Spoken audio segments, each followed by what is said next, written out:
Hello, my name is Carrie and I am the Holistic Health Consultant. I have worked in healthcare for almost a decade as a nurse practitioner, and I am a certified personal trainer.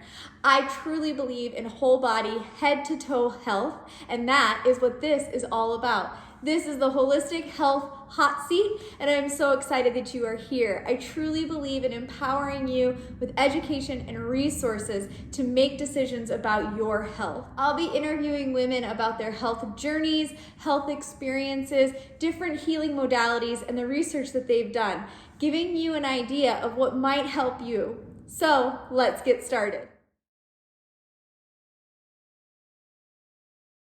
Hello, I am Carrie and this is the Holistic Hot Seat. I am so excited that you are here.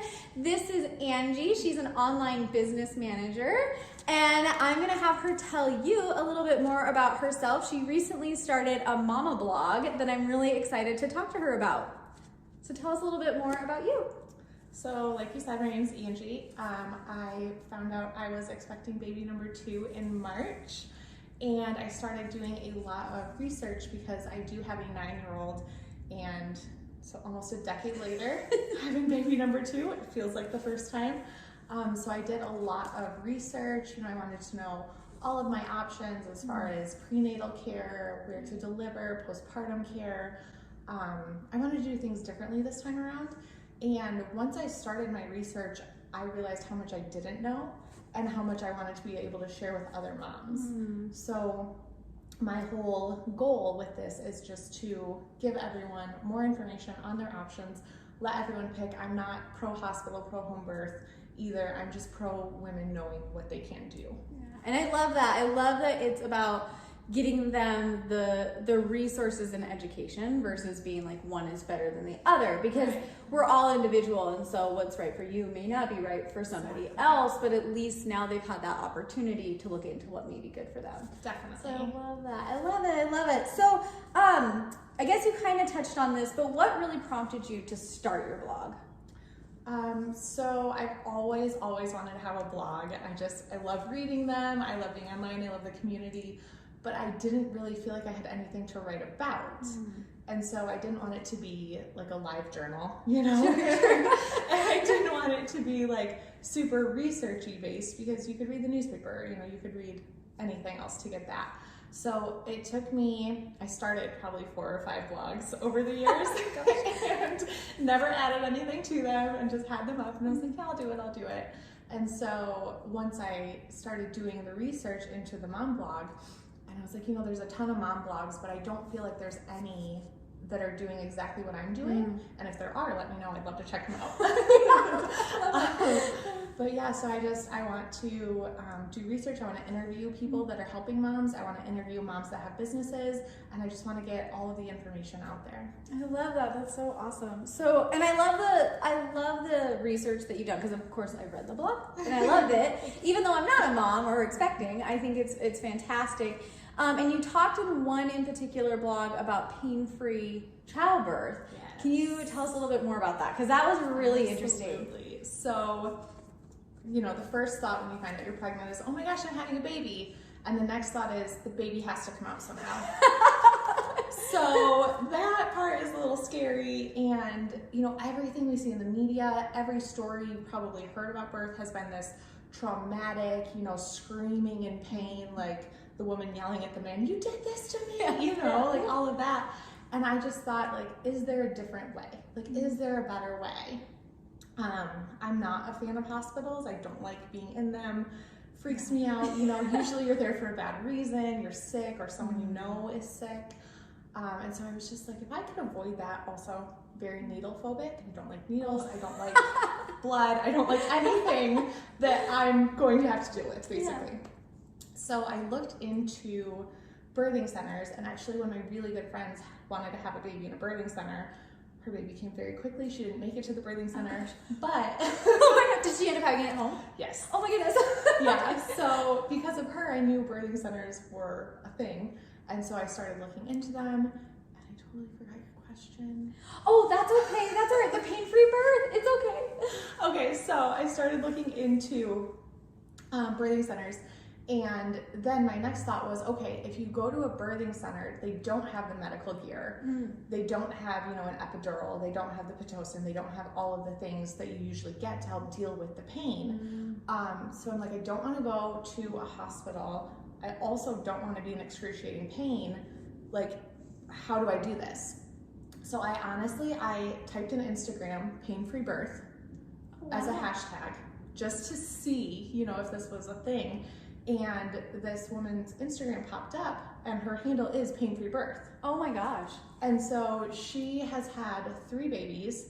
The last one she had, she was like, I finally figured it all out, completely pain-free, didn't push one time, just breathed her baby out, didn't tear, didn't have any soreness, was absolutely fine up and moving around the very next day. Oh my word. And so now she teaches other women how to do this. Sure. And so I found her and I messaged her and I was like, we need to talk. I need to know everything about Show me your ways. Yeah. So Oh my yeah, gosh. that's how I found that. And now I've been doing a lot more research. There's actually some local people here in Arizona that do the same thing. So I'm taking their birthing classes. So is it a breathing technique? Is that what it is? Or is it like a whole thing? Is it a whole method? Yeah, it's a whole method. It's like mind, body, spirit connection. Okay, yeah. So getting your mind right, because what causes pain is fear. So when you're afraid of something, your body tenses up. Right. And then when your body tenses up, nothing can move through it. So then it's painful. And then it hurts, and then you get more scared, and then it's just a vicious cycle. So if you realize in your mind that it is possible to have a pain-free birth, and then you relax your body, and then you breathe through it, you never start that pain cycle. Oh, interesting. That's an interesting take. And I mean, of course, there's a lot that goes into pain, but I think it's a really mindful way to look at that. And I think that anything that we can do to reduce the potential for your pain is always better, right? Right. When the woman, Karen, that I interviewed, she said, it's in the best interest of the human race for women to be able to have a pain-free birth. Right, yeah. So I love that. Excellent. I think that's fantastic. That's great. So can you tell us a little bit about your first delivery and pregnancy and sort of what's already been different for you the second time around as you're doing this? So the first time around, my situation was completely different. Like this time I have an amazing husband, an amazing support system. I own my own business. I'm home all the time, and I've kind of done it before. So that helps. Yes, it does. So it's a little bit easier this time around. The first time I found out I was pregnant during finals week of spring semester of college. Oh my word. So I was studying, and this girl I was studying with said something, and I snapped at her, and that's not me. And she was like, what is wrong with you? Maybe you need to take a pregnancy test. That's one way to find out. And that is what, oh my goodness. that is what prompted me to take a pregnancy test. And yeah, so found out I was pregnant. Had my daughter during finals week of winter semester.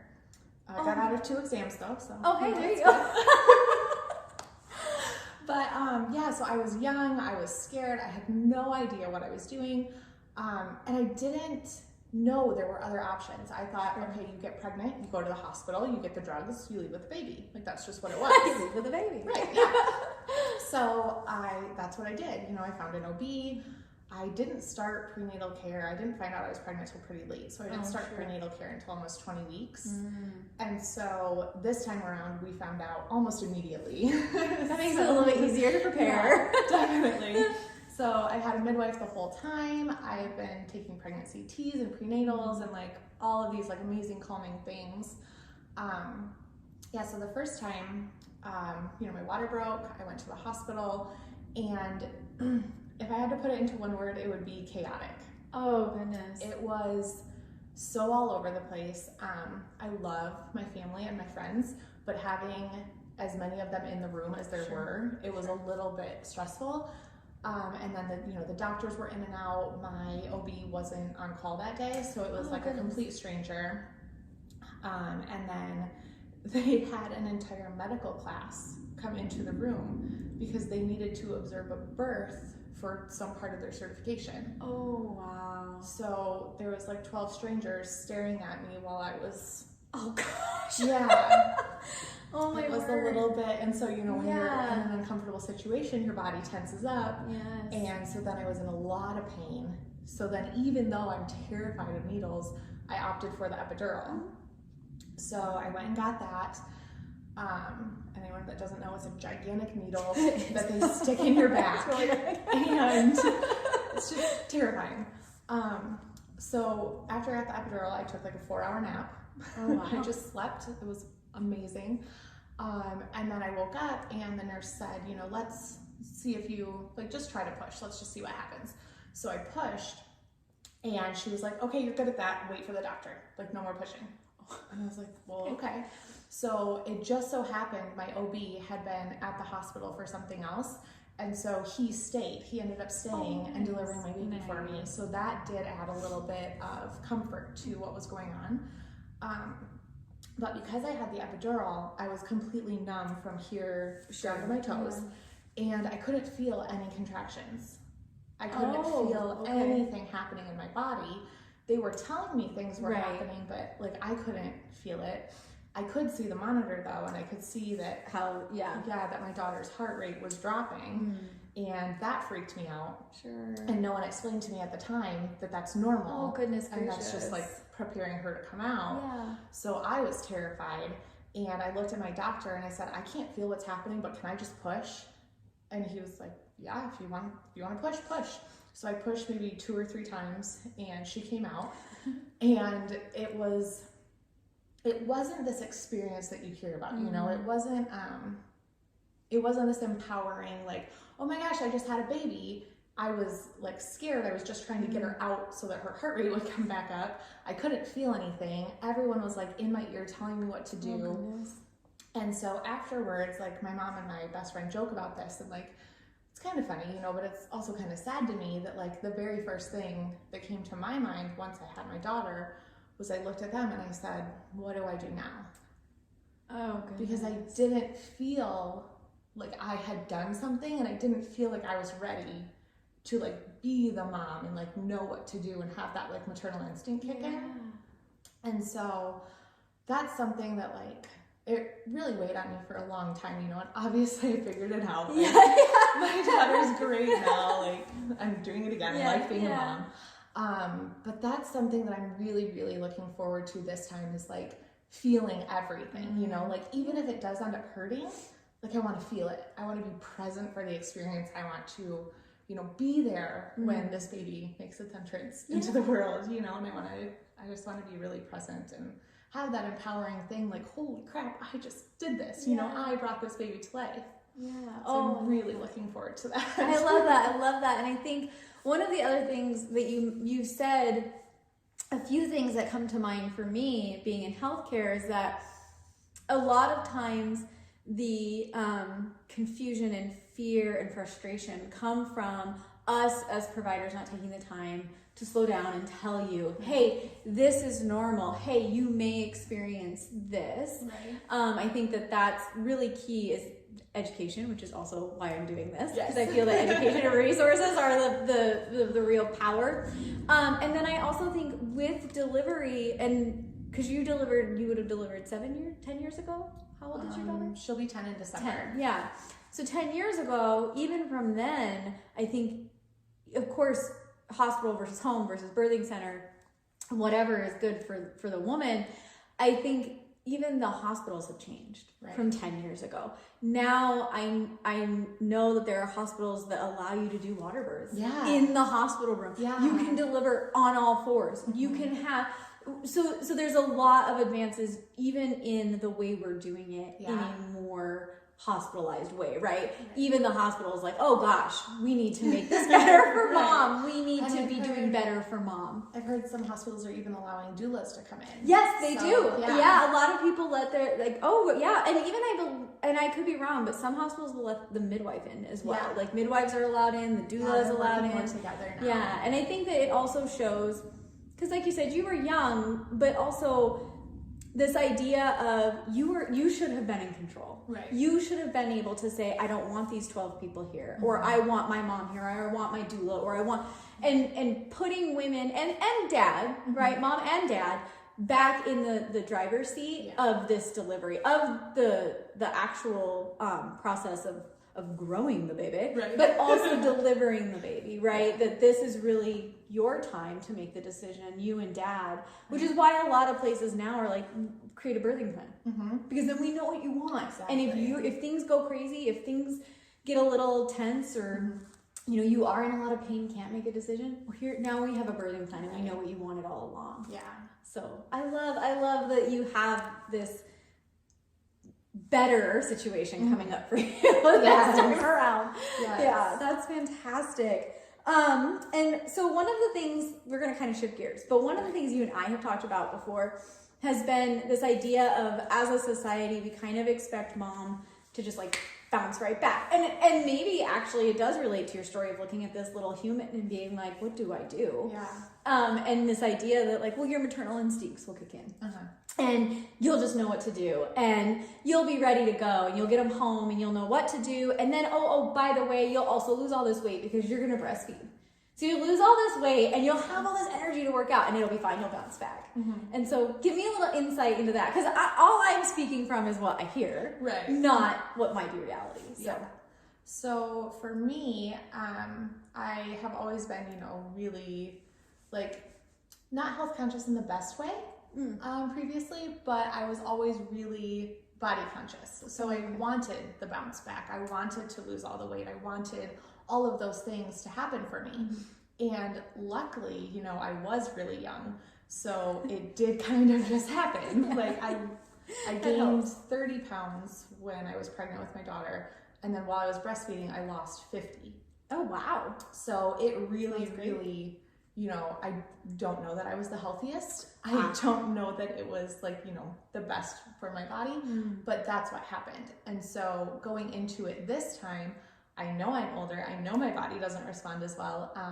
But I have been really focused on that more. So we've been eating really healthy. We've been making all of our meals at home, partially due to the pandemic, you know, and also because it's a lot healthier, and like I like, you know, we've been able to go out to our garden and pick a salad, and like it's been amazing. Because we have to acknowledge for moms that like you created a life, and a human being came out of you, and so to expect that things didn't change emotionally, hormonally, physically for you is just silly. And so if you have the tools like you do to then create these really healthy things now, so then when you get there and you have this baby and you're freaking out about, you know, needing to quote unquote bounce back, you have already cultivated this lovely mindset of I want to be healthy, not reach a certain weight or lose a certain poundage. It's I want to be healthy. So do I feel healthy versus did I lose all the weight?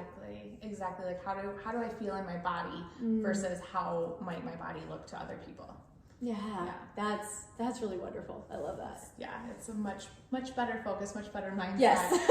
And what I read, which makes so much sense, but you know, it doesn't like come to you naturally for some reason.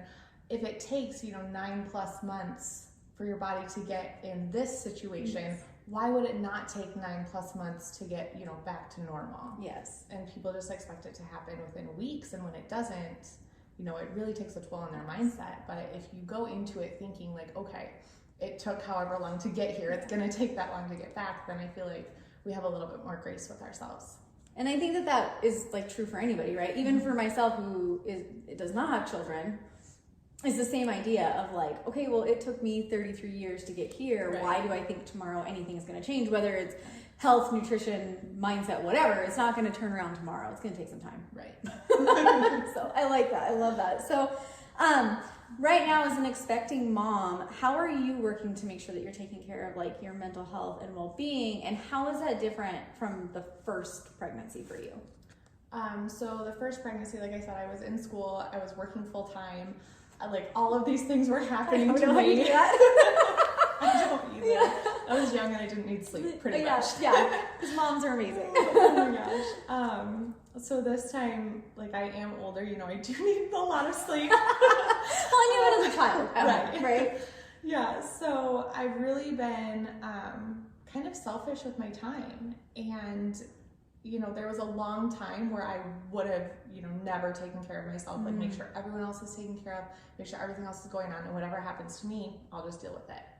And so now, like, the mornings are mine. So, I wake up, I meditate, I do my prenatal yoga, I take a bath if I want to, I've gone and got massages.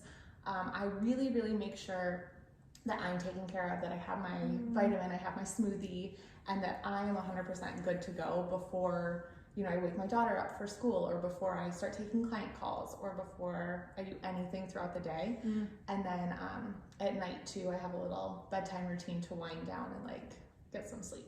Oh, that's fantastic. And I think it's interesting that you call it selfish, but in reality it's not. Right? Because when you're doing all of those things to support yourself, not only are you supporting the family that is already in your home, but you're supporting the baby that's on its way. Right. So that's, I love it. That is actually how I kind of like tricked myself into it, because it is hard, especially as a mom, to take care of yourself first when like there's literally other lives dependent on you. And so I kind of had to shift that mindset of my own and say, okay, when I do this, it's not for me, it's for my baby. And then gradually I was like, you know what? It's okay that I do things for me. Like, it's all right. It doesn't make me a bad person. No, it does not. It does not. I like that. So, how, just kind of talking about self-care and all that, how do you feel that message should be presented to moms? Because I think sometimes right now, maybe it's either missed in all of the like stuff that they're doing to prepare for baby, or it's not even being really talked about in terms of you versus baby, if that makes sense. So how do you feel that message should be presented? It definitely makes sense. I've seen a lot of it. Like I said, I've been diving headfirst into all kinds of research, and there is so much. You can learn so much. They have, day by day growth charts of your baby. Like today it's an apple. Tomorrow it's a pomegranate. It's an avocado. It kind of freaked me out a little. Like, it's an avocado. I'm like, I don't want an avocado now. There was one that said it's like a banana, and I was like, how?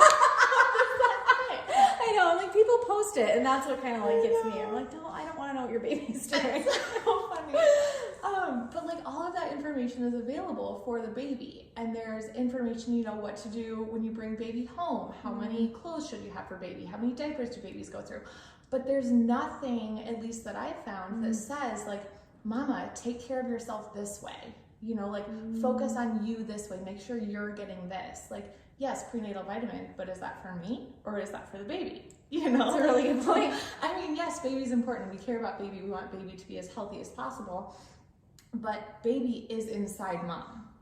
So if mom is stressed out and not healthy, like how could baby possibly be, developing in a good environment? So I think a lot more focus, and it's not a new idea. It's not like this new thing where, maybe we should take care of moms, It's transitioned over the years. Baby showers are fun. They're great. Love them. But like way back when, it used to be like a ceremony for mom. And people would show up and shower mom with gifts, and not like material things, but, advice, and surrounded by women. And, they would talk about the hard things like, delivery can hurt, and postpartum depression is real, and like all of these things, like you are going to feel like you're failing, but you're doing the best that you can, and it's okay.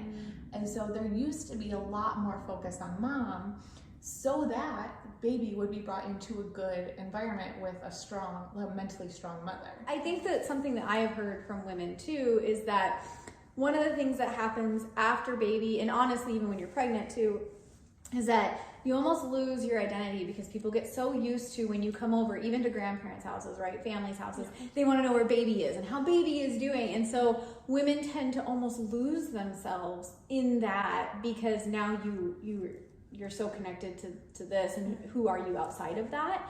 And I think that kind of parallels with self-care a little bit as well. And is there anything that you can kind of give us about that, the insight on that? Yeah, definitely. So it is obviously a huge transition going from a woman to a mother. And so, from the time you're pregnant, like your body's not your own anymore. My body doesn't care about me. It's only focused on the baby. I can't remember anything ever because, everything's focused on growing baby, which is awesome. But even once baby comes out, if you're breastfeeding, baby is still dependent on you. You're still connected in that way. And so I think what a lot of people don't realize is if mom's nutrition or hydration falls, then baby isn't getting what they need either. Sure. And so, on the mental level, if mom is frazzled and if she's stressed out, baby can still feel that. Baby is close to mom most of the time. And a lot of moms don't know that they can ask for help, or they feel like I should be able to do it all. I created this life, I should be able to take care of it. I should be able to do everything that I've already been doing. We see in the media super moms that do everything, what was it? Desperate Housewives, like those moms that did everything for their kids and work, and that's just not realistic. Sure. It's not. And so, you go over to grandparents' houses or people come to visit and, they want to see baby and they want to know how baby's doing. And a lot of times moms just fall in the background and they're like, well, my baby's being taken care of, so everything's fine. I don't need to worry about me. But that's just, how are you going to give the best care to your baby is by taking the best care of yourself. Yeah. I think what's nice about hearing this from you as somebody who's not pregnant or expecting or in that realm, is that to check in with mom more. Even for me, like my sister has had 3 babies and I'm even guilty of like, how are the babies? How are the kids? And I just like totally forget, oh my God, my sister, right? How's my sister? How's this other human that's in front of me? And so it's nice for us too, to be like, okay, how are you as a human outside of this other human? And also, what can I do for you? Right. And being open to the idea that like your answer to how are you might be I'm not okay. Right. It might be I need help. And I think that that's really important too when we start talking about postpartum depression and those kinds of things, is that this is supposed to be this like super joyous time, and it is not supposed to be. It is a joyous time, but there might also be moments where it's not so joyous and fun. And so can you kind of speak to that a little bit too? Yeah, definitely. So I think it's hard for a lot of moms, myself included. You've created this miracle, you've grown life, you've done this amazing thing. So you have this, brand new life, this baby, it's beautiful, it's adorable, you love it so much, but it won't stop screaming, and it wakes you up in the middle of the night and you can't sleep and you can't think straight. And a lot of moms feel like they're failing at that point, but it's really just that the baby can't communicate what it needs. Sure. And someone gave me this advice, you can set the baby down, let it scream, and walk outside if you need to. And I remember thinking, what a terrible person. Who would do that? Who would leave their screaming baby? I'll never do that, all the pre-mom things. And there were so many days that I set my daughter down in her crib. She was safe, she was screaming, and I went outside and just took laps around the pool because I just needed that for my mental health. And I felt better. I came in, she was still screaming. Eventually she stops, it might take 18 months, but she stopped. Yeah. And so it was really, really hard sometimes. And I think it's okay to say that it's really hard sometimes, because what we see, the Instagram highlight reel of everyone's perfect parenting and perfect children, and that's just not real life. It's not. And so I think moms have a hard time asking for help. And then it's awkward sometimes to ask for what you really need, because people will come over and say, oh, what can I do for the baby? And, the baby's fed and happy, like, don't touch it. Don't touch that baby. But at the same time, I think it's hard to say to a friend, like, I really need my dishes done. Or I really need to go grocery shopping, and I don't have the energy. I don't want to pack up the baby. I don't want to go out in public, but we need food. Yeah. And so, I'm in a bunch of moms groups online, and something that someone said is, if someone is close enough to you to come meet this brand new life that you've created, they're close enough to you to do your dishes. I love that. Or start the laundry, or just, the mundane household chores that we always feel like, oh, I should be able to take care of that. Like, give yourself a break. People are offering help. Tell them what you need. Like, communicate, please. And I love that. And it would be something that, like, honestly, as like the outsider asking, I'd be happy to do, but I wouldn't have thought of it. Right. So it is one of those things like you would have to tell us, because we're idiots. We don't know. We didn't have a baby. So we need guidance. Somebody tell us what to do, right? So I love that. Yeah. So thank you for coming on and sharing all of this awesome information. Can you really quick just tell people where your blog is, or how they can find it so they can find all of this awesome information? Yeah, definitely. So my blog is on angiemintzer.com. And then I also have an Instagram. It's at Angie's Mom Life. Awesome. Yay. Well, thank you so much. I'm so excited to have talked to you and to like put this out into the universe for other moms to hear and chill and just be able to feel sort of like you're giving them permission to say explore, and also it's okay to not be okay, and reach out. There's things out there to help them. Definitely. So many resources, and people want to help. People want you to be happy and okay. Yay. All right. Well, thank you so much. Thank you.